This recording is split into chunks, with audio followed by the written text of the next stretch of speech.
So this next one's another graphing calculator one. In this one, they want us to use the graphing calculator to find all the local maxima. So we'll start by clicking on our graphing calculator. We click that y equals button.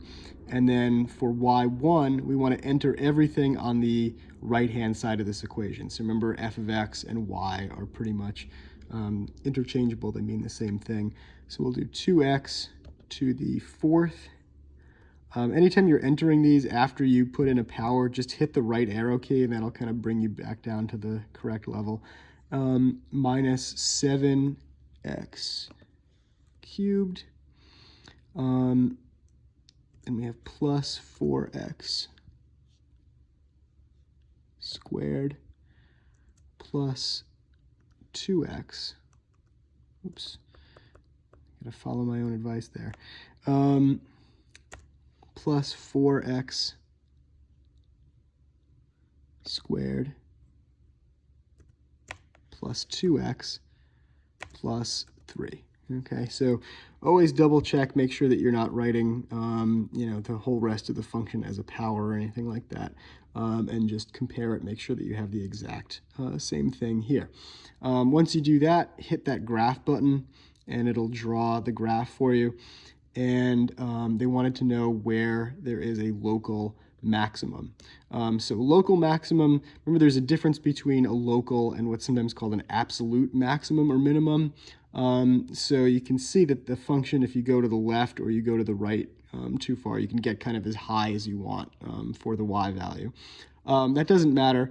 What a local maximum means is it's sort of the highest value of the function within a set window. So within, if you make the window, say, this small, this point here is a local maximum. It's anything that looks basically like a peak. You also have local minima, so this is a local minimum here, even though the function over here takes on some lower values. You can draw a window in which this is the lowest point on the function. And then over here, this actually looks like the lowest the function will ever get. So we have a special name for those that's called an absolute minimum. So it's not just a local minimum, it's absolute, meaning, no matter how big you make the window that you're looking at, this is going to be the lowest point. So that's just kind of a tangent there.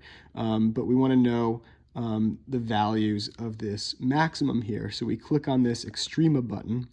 And kind of the same thing as we did with that word problem. We're going to click on these arrows and we want to drag this left arrow to the left of that point, but we want it to the right of any other maximum or minimum value. And then the same thing with this other arrow here. We want to drag it somewhere to the right of that maximum, but we want it to be to the left of any other minimum or maximum value. So we click on Find Extrema, and you can see this little point pops up here.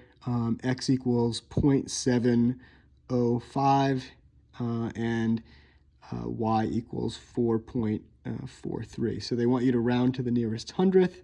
So we're going to put in for x there, we're going to put 0.71 because we have that 5, we're rounding to the nearest hundredth. And then for y, we're going to put 4.43, again, rounding to the nearest, it's 3.9, so it's not 0.43, but 0.44, 4.44. And then we hit check. And it's correct, so that's our maximum value.